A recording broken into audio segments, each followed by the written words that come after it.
Bom dia, meus irmãos. A graça e paz de nosso Senhor Jesus Cristo seja com todos. É mais uma manhã de domingo, onde iniciamos mais uma semana na presença de nosso Deus em louvor e adoração, em unidade de família, com a nossa família biológica, a nossa família que mora conosco em nosso lar, e também, apesar da distância, em comunhão com a nossa família espiritual, pois somos todos corpo e membro de nosso Senhor Jesus Cristo. Membros de nosso Senhor Jesus Cristo. Então, louvemos ao Senhor por esse privilégio de podermos louvá-lo e cultuá-lo mesmo em meio às circunstâncias. Na semana passada, no domingo de manhã, nós conversamos um pouco sobre um dos momentos mais tensos e angustiantes da vida do profeta Elias. Nós vimos que ele estava num momento extremamente complexo, perseguido, fugindo, com medo, temeroso. E nós vimos a palavra do Senhor maravilhosa para ele, mas não somente uma palavra de elevação de ego, mas uma palavra de motivação para cumprir o chamado do Senhor para a vida dele. E nessa extensa quarentena dessa pandemia, nós estamos refletindo em como alguns dos profetas lidaram com situações bem complicadas e até piores que a nossa, essa que estamos passando, e aprendendo lições com suas experiências. E naquele caso em questão, nós vimos alguns ensinos importantes que Elias aprendeu e nós trouxemos para nossas vidas e nossa realidade. Nós vimos desses 5 ensinos que, primeiro, precisamos buscar ouvir a voz de Deus em meio à tranquilidade, fugir dos barulhos, dos excessos, das dificuldades, das elevações de ruídos que nos rodeiam e buscar o Senhor. Nós até lembramos de Mateus 6,6, onde nosso Senhor Jesus Cristo diz: entra no teu quarto, fecha a porta e ora em secreto, que o teu Pai em secreto te recompensará. Até mais momentos de devocionais, de quietude na presença do nosso Deus. 2, entender que é normal ter momentos de desânimo na caminhada.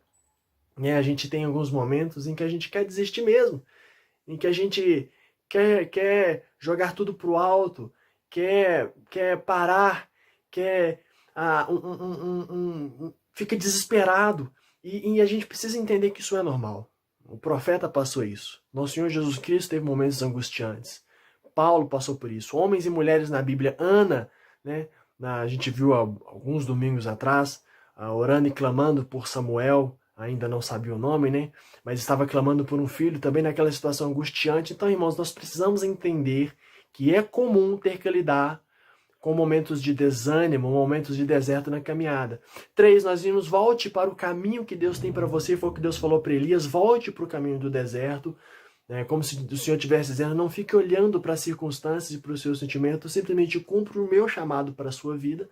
4, alguém além de você precisa que você continue firme no chamado de Deus. E nós vimos que depois daquele momento, Eliseu foi chamado, e se Elias tivesse desistido naquele momento, Eliseu não teria tido oportunidade de conviver com Elias, e Elias não teria oportunidade de discipular Eliseu, que também foi um grande profeta. E por último, nós vimos que você não está sozinho, nunca estará. Deus virou para Elias e disse que havia mais 7.000 que não se curvaram e não beijaram Baal. Então, irmãos, por mais que seja um momento sofrido, triste, angustiante que você esteja passando, entenda que você não está sozinho. Nós somos corpo e assim bem ajustado, totalmente ligados, unidos, vivendo em amor uma família. E além disso, a presença do Senhor nosso Deus é o mais importante e estará conosco todos os dias até a consumação dos séculos. Aleluia.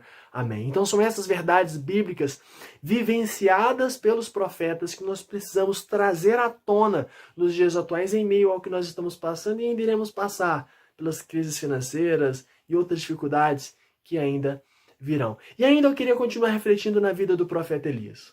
Num outro momento de sua vida, logo sequencial ao que nós vimos na semana passada. E está em 1 Reis 21, 16 a 19. Tendo Acabe ouvido que Nabote era morto, levantou-se para descer para a vinha de Nabote, o Jezreelita, para tomar posse dela. Então veio a palavra do Senhor a Elias, o tesbita, dizendo: dispõe-te, desce para encontrar-te com Acabe, rei de Israel, que habita em Samaria. Eis que está na vinha de Nabote, aonde desceu para tomar posse dela. Falar-lhe-ás, dizendo, assim diz o Senhor, mataste e, ainda por cima, tomaste herança? Dir-lhe-ás mais, assim diz o Senhor, no lugar em que os cães lamberam o sangue de Nabote, cães lamberão o teu sangue, o teu mesmo. Perguntou Acabe a Elias, já me achaste inimigo meu? Respondeu ele, achaste, porquanto já te vendeste para fazeres o que é mal perante o Senhor. Vamos orar mais uma vez, clamando a orientação do Santo Espírito sobre a nossa vida. Pai, obrigado por essa manhã na tua presença. Louvado seja o teu santo nome. Obrigado por tudo que o Senhor tem feito e permitido e pela força que o Senhor tem nos dado e sido em momentos difíceis. Continue fortalecendo o teu povo, fortalecendo a tua igreja, mesmo estando ausentes do templo, porém mais fortes do que nunca como igreja, e eu creio que o Senhor está edificando o teu povo, Deus, e nos preparando para coisas muito mais maravilhosas do que aquilo que a gente tem vivido.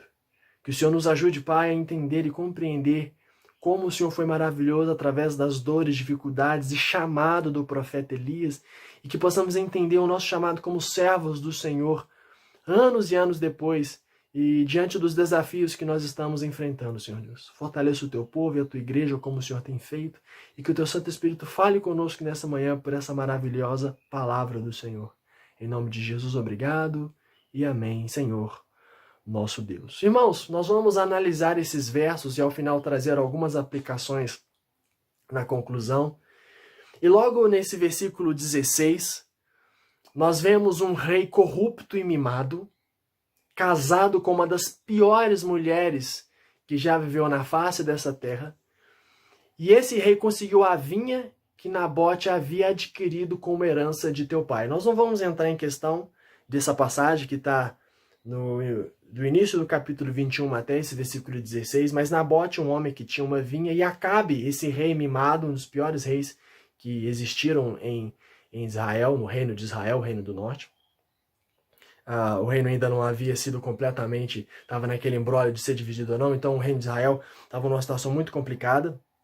E esse rei, ele cobiçou a vinha de Nabote. E Nabote, no versículo 3, diz, porém Nabote disse a Acabe, guarde-me o Senhor de que eu dê a herança de meus pais. Ele não queria vender a herança. O problema de Nabote não era dinheiro. O problema de Nabote era o apego emocional que ele tinha ao campo. Acabe foi para casa com birra,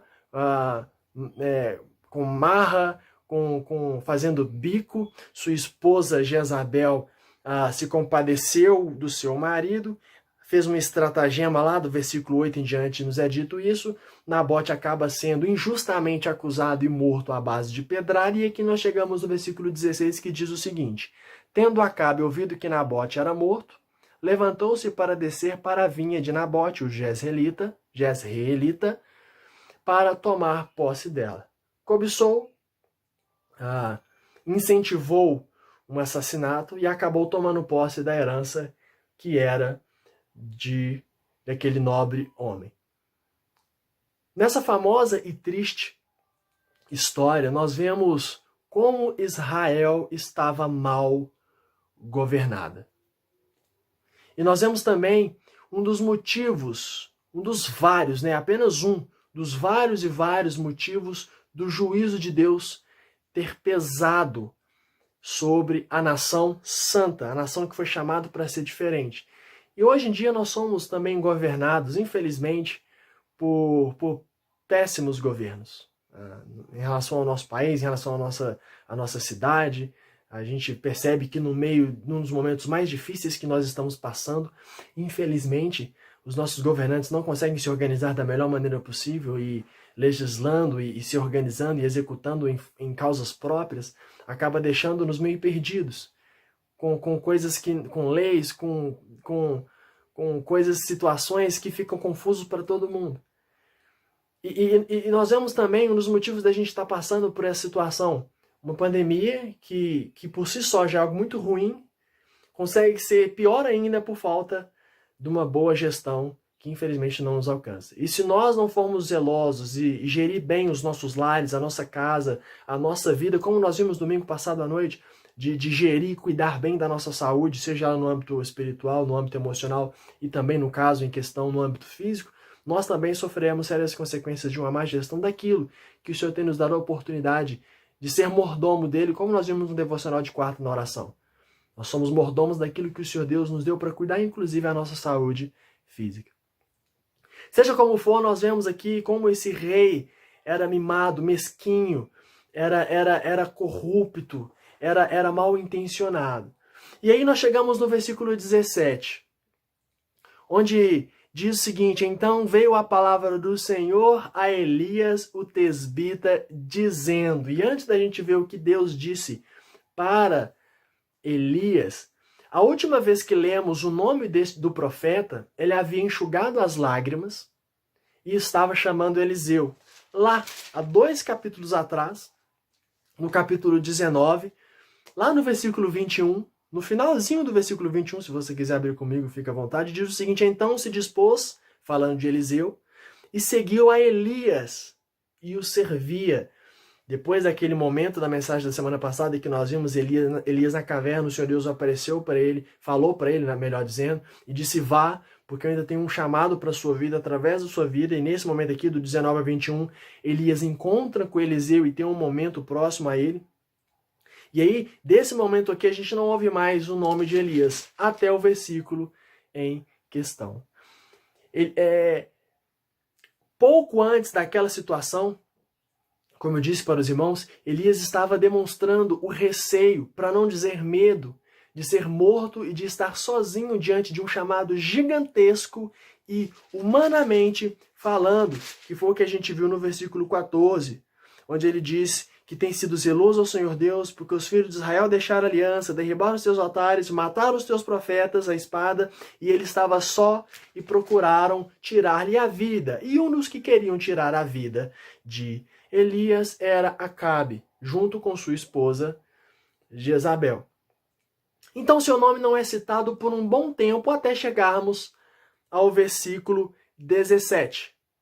Esse versículo do capítulo 21. Esse versículo que nós acabamos de ler.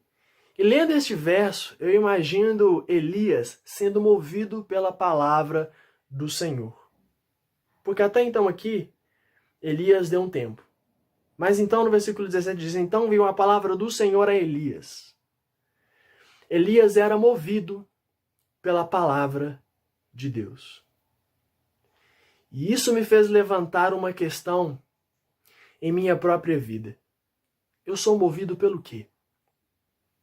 O que me move? O que me impulsiona? Sabe, eu sinceramente, eu quero ter a mesma coragem de Elias. Eu quero ter a mesma intimidade com Deus que ele tinha. Mas será que eu estou disposto a pagar o mesmo preço que ele pagou? O preço de buscar essa intimidade e essa coragem em Deus? O preço de ser movido pela palavra de Deus? E de estar disposto a ir onde quer que Deus mandasse e chamasse? A palavra é luz para o meu caminho, como diz o Salmo 119, versículo 105.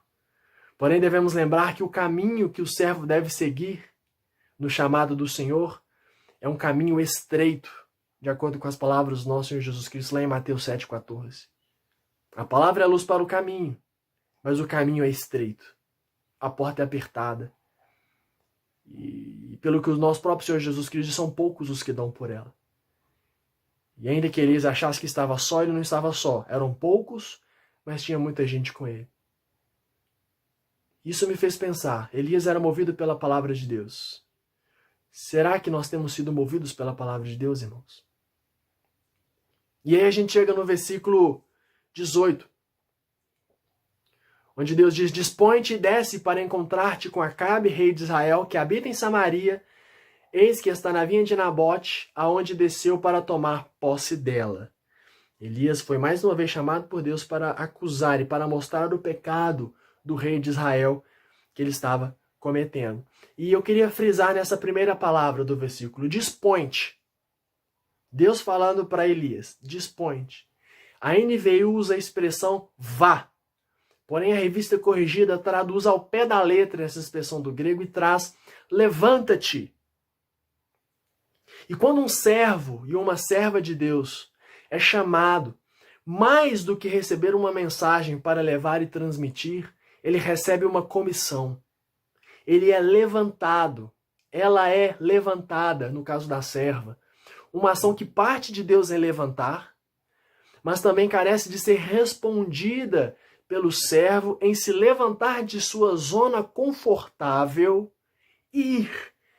Elias estava indo para o olho do furacão, onde tudo de ruim estava acontecendo em Israel. Estava indo para a presença daquele que estava causando muita desordem na nação de Israel.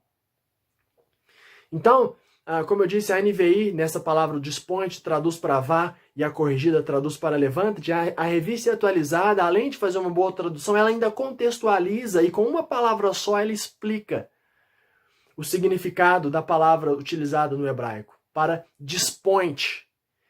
Tem a ver com disposição. E essa disposição, que é uma tendência de se comportar de determinada maneira em determinadas situações, é fundamental na obediência a Deus. Disposição. E é uma disposição que vai além das circunstâncias, sejam elas externas e também internas. As pressões externas que Elias estava passando, ameaça de morte, possível solidão física, uma série de outras coisas, eram grandes. Mas creio eu que as pressões internas do medo, da ansiedade, da incredulidade também estavam tomando conta. Até que ele teve que dar lugar, dar vazão à disposição de Deus nele e através da vida dele. No Antigo Testamento, no hebraico bíblico, essa palavra, traduzida na revista atualizada como desponte, como disposição, além dela significar levantar e ir, em aproximadamente 95 a 98% das vezes que essa palavra é utilizada no hebraico bíblico, ela tem a ideia de levantar e de ir. Porém, essa palavra também pode significar estabelecer e confirmar, quando ela é usada pelo próprio Deus em relação à aliança com o seu povo.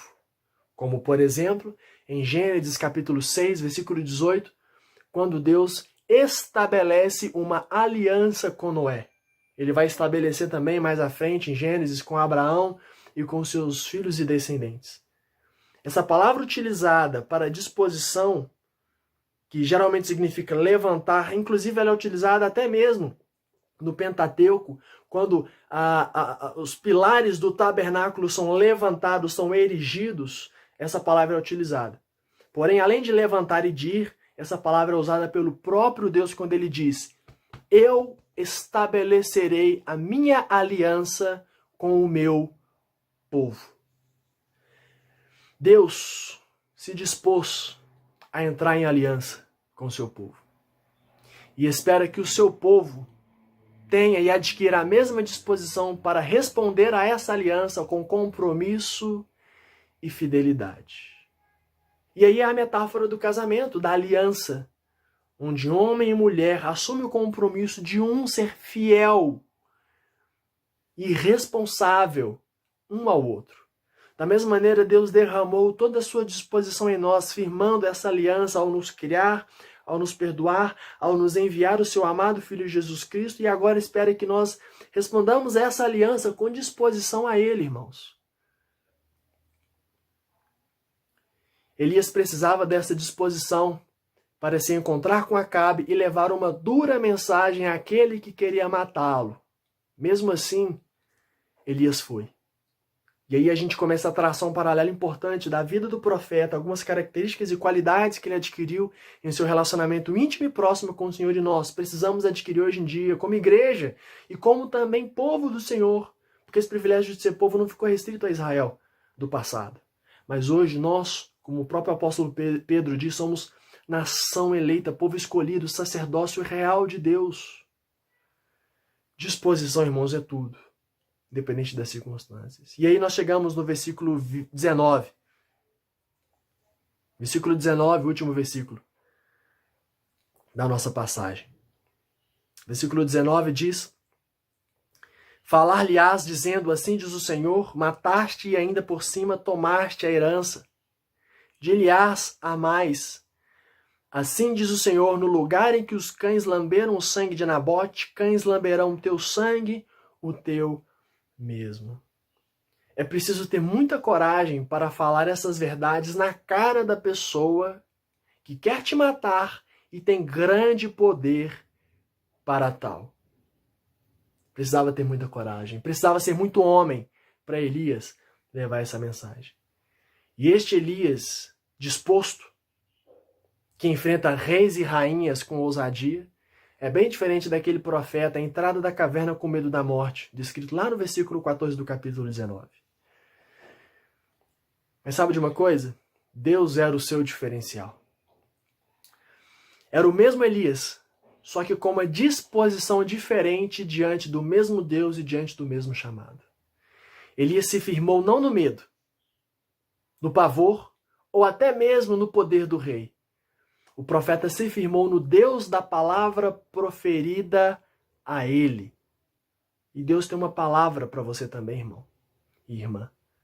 Para você enfrentar toda e qualquer dificuldade e circunstância nele, porque ele tem te chamado para viver a vida que ele tem para você. 3 anos depois dessa dura palavra, 3 anos depois, a profecia citada nesse verso se cumpriu após a morte de Acabe. Lá no capítulo 22, versículo 38, que diz: quando lavaram o carro junto ao açude, Acabe acabou tomando uma flechada na junta da armadura e acabou sangrando até a morte. E quando foram lavar o carro, o versículo diz que os cães lamberam o sangue do rei, segundo a palavra que o Senhor tinha dito, e as prostitutas banharam-se também nessas águas. Então, 3 anos depois, essa palavra se cumpriu na vida e na morte do rei.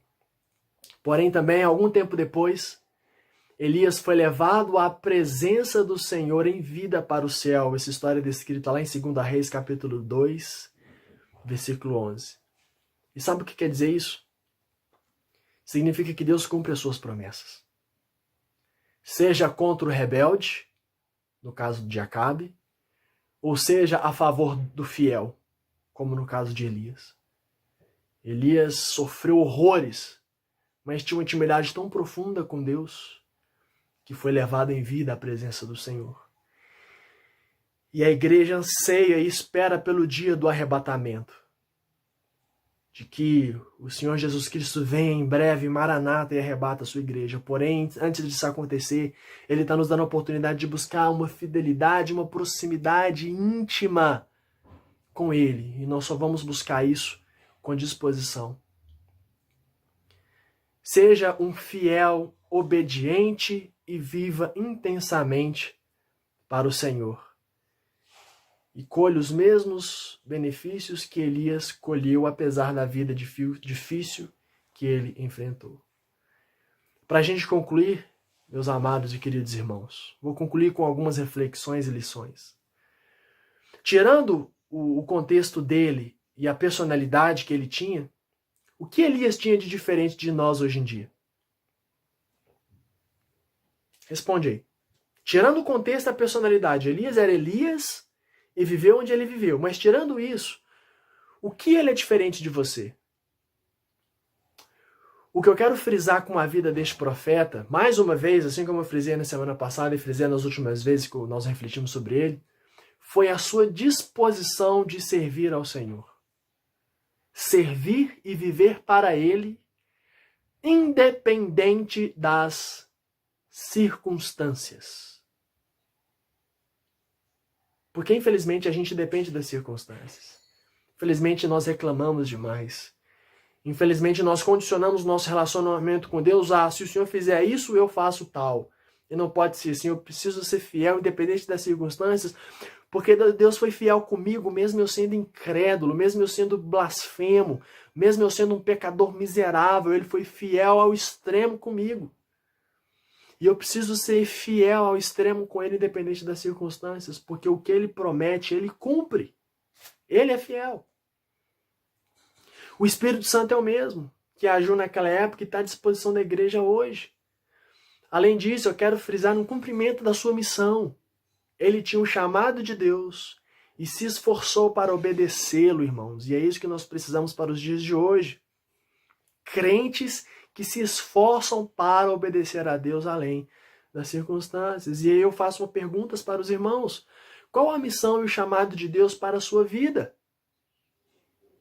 Tem um chamado geral da igreja de ir por todo mundo e pregar o evangelho a toda criatura, de amar a Deus sobre todas as coisas e ao próximo como a nós mesmos. Mas tem um chamado de marido, chamado de esposa, o chamado à paternidade, à maternidade, o chamado de honrar pai e mãe, o chamado de ser um bom patrão, de ser um bom servo, de ser um cidadão no meio dessa sociedade corrupta. O chamado de talvez ser um síndico no seu prédio que vai fazer a diferença.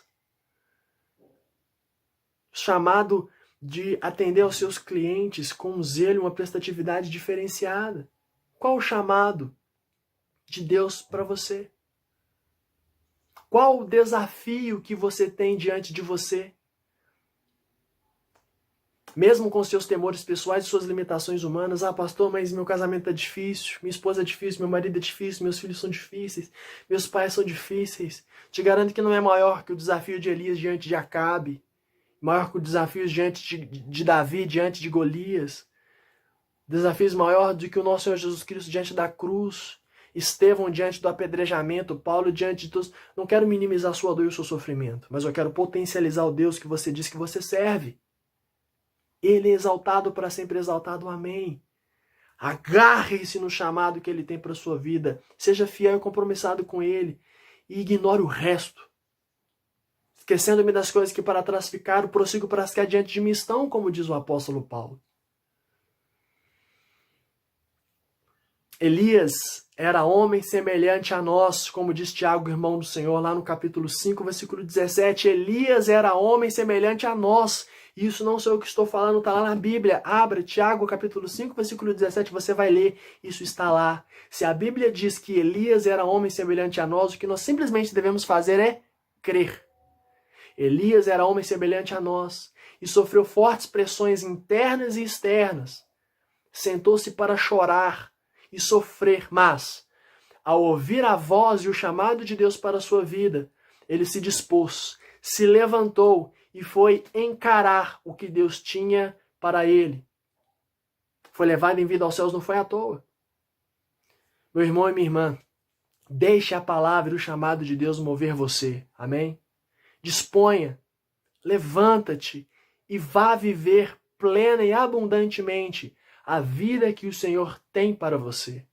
Mesmo que as pressões, circunstâncias, chateações, apertos internos, inimigos, fraquezas humanas e qualquer outra coisa milite contra o que Deus tem para você em Cristo Jesus. Disponha-te, levanta-te e vá. Às vezes vai ter momento que você vai chorar, vai ficar desanimado, vai se trancar no seu quarto. Ou só o chuveiro, o seu travesseiro vão perceber as suas lágrimas na presença do Senhor. Porém, tem hora que é momento que a gente precisa enxugar as lágrimas, levantar e ir como Elias foi, fez e foi fiel e recebeu a recompensa. A grandeza não está em quem é chamado, mas na palavra daquele que chama. Apenas obedeça e cumpra seu chamado onde você está e onde Deus lhe mandar para ir. Oremos. Senhor, obrigado pela graça, pela misericórdia do Senhor e pelo enorme exemplo de Elias. Esse grande homem, profeta, que viveu uma situação muito complicada, mas foi fiel ao Senhor independente das circunstâncias. Obrigado porque estamos estudando o exemplo dele e que nós possamos ser exemplos a Deus em meio a essa geração, muitas vezes hipócrita, infiel, insubmissa e rebelde. Que nós sejamos diferentes, ainda que poucos ou quase ninguém faça a diferença, ou faça o que é positivo. Abençoe e fortaleça a tua igreja nesse momento, ó Deus, de cultos e de devocionais remotos. Nesse momento em que nós estamos mais em nossos lares, em nossas casas, e é o momento da gente, ó Deus, amar o nosso próximo, buscar ao Senhor em secreto, ler mais a palavra e buscar a unção do Espírito Santo do Senhor sobre nossas vidas, ó Deus, e nos fortalecer para sermos bênção e ferramenta do Senhor em meio ao momento que estamos passando, aos que passaremos num futuro próximo. Fortaleça e abençoe o teu povo, conforme a tua vontade. Em nome santo de nosso Senhor Jesus Cristo, obrigado, Senhor, e amém. Obrigado, irmãos. excelente manhã de domingo e domingo na presença de nosso Senhor Jesus Cristo. Deus abençoe a todos.